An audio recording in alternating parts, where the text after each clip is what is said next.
This is the first video on the endocrine system. After watching this video, hopefully you'll understand how the glands of the endocrine system produce and release hormones.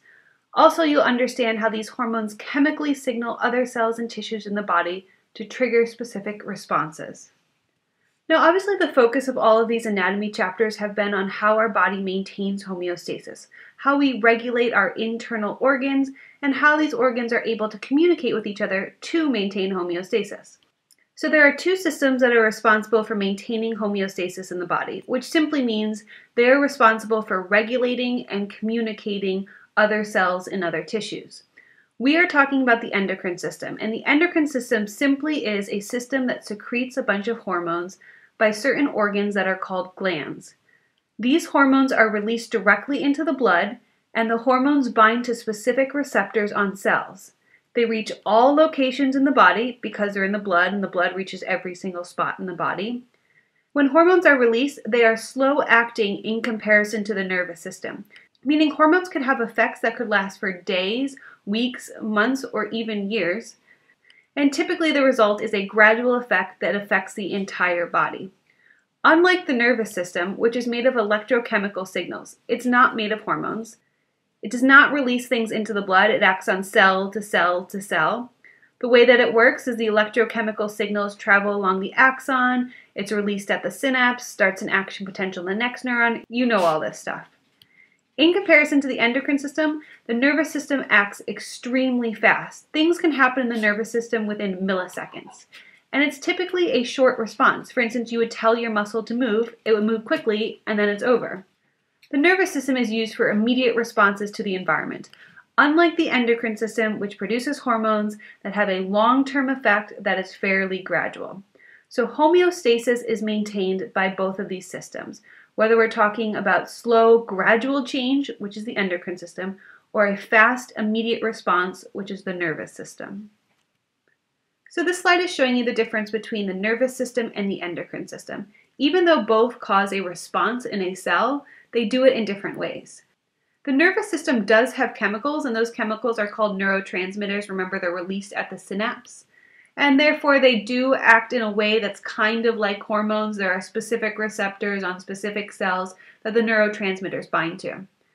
Hormones are released by glands of the endocrine system. They go directly into the blood, carries it all over the body, and they bind to specific receptors as well on cells. So both of these, the nervous system and the endocrine system, have some type of chemical. It's just which receptors do they bind to, and is it fast acting or slow acting? A little reminder that the neurotransmitters and the hormones have very specific receptors. So not all hormones bind to one receptor, and not all neurotransmitters bind to one receptor. For instance, acetylcholine, which is a type of neurotransmitter, has a specific acetylcholine receptor. Epinephrine can't bind to it, norepinephrine can't bind to it, only acetylcholine. So why does our body have an endocrine system and produce hormones when we already have a nervous system that's able to communicate with cells? Well, if you need to communicate throughout the entire body, we're not just talking about one muscle or one tissue or one organ, that's when you use hormones. Hormones are used daily to maintain homeostasis and regulate large-scale changes. For instance, we constantly want to monitor the amount of solute in our blood, so the amount of water versus salts, the amount of calcium, the amount of glucose. We're constantly regulating that, so hormones are responsible. We want to regulate our metabolism, our growth, our development, our maturation, our reproduction. All of these would not be a fast, immediate response. These would be long-term changes over the course of maybe days, weeks, months, or years. So you need hormones to communicate with all cells of the body to help in homeostasis. So what are hormones? Hormones are simply molecules that are secreted into the blood and communicates messages throughout the entire body. Hormones bind to specific receptors on target cells that elicit a specific response. Each hormone binds to its own receptor, and each cellular response is different depending on which hormone was secreted. Cells that don't have receptors for that particular hormone are not affected. Even if they're bathed in tons and tons of hormones, which most cells are bathed in hundreds of different hormones at all time, only if they have a specific receptor will they actually have a response. And again, hormones are secreted by the endocrine system, which is just made of a bunch of organs that are called glands. So do you remember this idea of a signal transduction pathway? This explains how signaling molecules, or hormones, elicit a response in a cell or organ. The ability of cells to sense and respond to their environment is key to the maintenance of cellular and organismal homeostasis. We are going to go through the steps of signal transduction pathway. Even though you kind of know the basics from the plants and the cells unit, we're going to go through specific hormones and how they have an effect on the human body. So the first step in a signal transduction pathway is a signal, which we are now calling a hormone because we're talking about the endocrine system, binds to a specific receptor in the cell membrane or in the cytoplasm of a cell. They must have a perfect match. The hormone has to specifically match with the receptor. Otherwise, there's no binding and then there's no cellular response. This receptor, when it's properly bound to the hormone, is going to change its shape. When it changes its shape, it's going to expose the active site of that receptor, and that active site is going to act as an enzyme to do something. And that's what we're about to talk about. What does it do? How does it cause a cellular response? So the hormone acts allosterically on this receptor. It binds somewhere besides the active site. When it does, it exposes the active site so that a whole reaction can happen in the cell. The binding of the hormone to the receptor is reversible. If the hormone was never released and it wasn't reversible, then the receptor would continuously be stimulated, and that might be a problem in your cell. There's also, by the way, inhibitors that can actually bind to these receptors that stop the hormone from binding. That's kind of how drugs work, that some drugs bind to a receptor, stop the hormone from binding, and therefore stopping the cellular response. Step 2 is transduction, called signal transduction pathway, so that should make sense. That receptor that now has an active site exposed triggers a signal transduction pathway. And what this means is there's a whole host of things that happen in the cell, and we'll go through details in a second. It's different for every hormone. It is very complex. I'm going to tell you a couple common examples that you might find on the AP exam. Usually what a signal transduction pathway does, though, is it activates a kinase that starts phosphorylating a bunch of enzymes. When you phosphorylate proteins, you either activate it or deactivate it. So in this picture here, we have a hormone that bound to a receptor, causes a whole host of things to happen, but really simply what happened is they turned on a bunch of enzymes and caused some type of response. Third step is the response.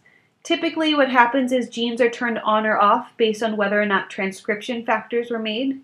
Proteins are either produced or not, and typically what we're talking about when we talk about proteins are just enzymes, and therefore you get some type of cellular change. So all of that is probably a review. Now we're going to add in some details that are specific to the human body. There are two types of hormones, protein hormones or lipid hormones. If you're a protein hormone, that means you are water soluble, meaning you're hydrophilic and polar. Examples of protein hormones that are in the human body that you should be familiar with are insulin, ADH, epinephrine, and melatonin. The other type of hormones are lipid-based hormones. They are not soluble in water. Therefore, they are hydrophobic and nonpolar. They are typically called steroid hormones, so saying lipid hormone or steroid hormone is exactly the same thing. Examples that you should be familiar with would be sex hormones and thyroxine. So sex hormones would be like estrogen, testosterone, all the typical things that either make you male or female. All right, we're going to go through the steps of a protein hormone signal transduction pathway and then a lipid hormone signal transduction pathway. So remember, protein hormones are hydrophilic and polar.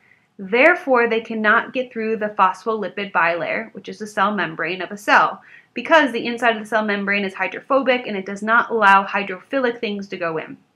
So the receptor for protein hormones has to be within the cell membrane. It can't be in the cytoplasm. So the protein hormone binds to a receptor that is on the membrane and changes the shape of the receptor. When this happens, the receptor is now activated. This receptor allows GTP to bind to a G protein. GTP, by the way, is the exact same thing as ATP, but it's guanine instead of adenine. It's still an energy source in the cell. When GTP binds to G protein, it activates adenylyl cyclase, which converts ATP into cyclic AMP. Cyclic AMP is considered a secondary messenger. Secondary messengers are small molecules that mediate later steps in a signal transduction pathway, and more importantly, they amplify the signal. We'll come back to that in a second. Cyclic AMP activates a whole host of other enzymes, we have a huge amplification, and then you get some type of cellular response. So again, you could start with one hormone. You could activate many cyclic AMP, which activate many enzymes. That's an amplification. That's the role of a secondary messenger. It's going to amplify the response in the cell. So simply what I've just gone through is how the body converts an extracellular signal into an intracellular response. They've taken something outside the cell, like a protein hormone, and caused some type of cellular change. The most common example that you should be familiar with is insulin. You should specifically know what insulin does and how it does it. Insulin is released from the pancreas and binds to the receptors on muscle cells. It triggers a secondary messenger pathway, which is simply a signal transduction pathway with secondary messengers, of the muscle cells. This cellular response that happens at the end causes cells to turn on the transport of glucose into their cells. So simply, insulin is the hormone. The response is that muscle cells take in glucose. This is a really complicated version of what I've just said, but again, insulin binds to a receptor, causes a secondary messenger system. Eventually, the end result is that glucose enters the muscle cells. Because remember, insulin is responsible for taking glucose out of the blood so that you can lower your blood glucose levels. Again, here's a protein hormone. It binds to the receptor that's in the cell membrane, and it turns on a whole host of things that happen inside the cell. The receptor protein changes shape and now is active. GTP binds to a G protein, which activates adenylyl cyclase. ATP is then converted into cyclic AMP, which is considered a secondary messenger. Cyclic AMP then activates a million other things, and eventually we get some type of cellular response. This is called a signal transduction pathway or a secondary messenger system. Same thing. Another example of a protein hormone that you should be familiar with is adrenaline or epinephrine. The end result of releasing epinephrine into your bloodstream is the breakdown of glycogen into glucose. So this is the opposite of insulin. What happens here is the binding of epinephrine to the membrane receptor results in the activation of a gene protein, like we talked about before, followed by the production of cyclic AMP, which activates a key signaling molecule called protein kinase. In turn, protein kinase phosphorylates two other enzymes with opposite effects. The first enzyme inhibits glycogen synthesis, meaning it stops the accumulation of glucose into glycogen. The second one turns on glycogen breakdown into glucose. So the point here is that epinephrine is a protein hormone, starts a secondary messenger system, and eventually in the end, glycogen is broken down into glucose. Epinephrine is released by the adrenal gland.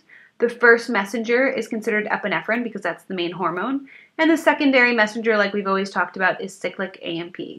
I have a video clip that summarizes. Hormones act as chemical signals, but how do they trigger changes in particular target cells? Non-steroid hormones, hormones derived from amino acids, oxytocin and epinephrine for example, work via signal transduction pathways to activate or inhibit proteins within cells. These hormones can trigger an immediate response in target cells by turning cell components on or off. A non-steroid hormone binds to a receptor protein in the plasma membrane. The receptor activates a signal transduction pathway in the cell. A series of relay molecules transmits the signal to a protein that carries out the cell's response. In this case, an enzyme is activated. A different non-steroid hormone might trigger a different response, perhaps turning on specific genes that result in the synthesis of a particular protein. One of the defining characteristics of being a protein hormone is it triggers a secondary messenger system which amplifies the response. So even if you start with one hormone, you may get thousands and thousands of molecules turned on in the end because we have amplified the response. Scientists have actually collected data on this, and they have found out that one hormone can activate 20 cyclic AMP, which in turn, if we're talking about epinephrine, allows 10,000 molecules of blood glucose to be absorbed by the cell. So one hormone caused 10,000 molecules of blood glucose to enter a cell. This signal transduction pathway is highly regulated. Things are activated or deactivated depending on the hormones in the area. So hormones typically turn things on, but there are cases where it also turns things off. Up next are lipid hormones, which are also called steroid hormones. Remember, lipid hormones are hydrophobic or nonpolar, which means they can cross the cell membrane. Therefore, their receptors are found inside the cytoplasm. When a lipid hormone binds to a receptor in the cytoplasm, just like normal, the receptor changes shape. The signal receptor complex moves together to the nucleus and acts as a transcription factor to help RNA polymerase to bind, so you've now essentially just turned on a gene. Potentially you've turned off a gene if the transcription factor was blocked from being created, but whatever. The point is that the complex, the signal and receptor complex, work together to act as a transcription factor. Notice because the receptor is in the cytoplasm and the hormone is able to get through the cell membrane and bind to the receptor, you do not need a secondary messenger system. You do not need cyclic AMP because the hormone can simply just enter the cell and do it itself. An example of a steroid hormone that you should be familiar with is testosterone. The way that testosterone works is it binds to a receptor, they enter the nucleus together, they turn on specific genes, DNA is transcribed into mRNA, mRNA is translated into protein, and typically those genes have something to do with the production of muscles and hair. That's why testosterone has a lot to do with muscle production and hair production.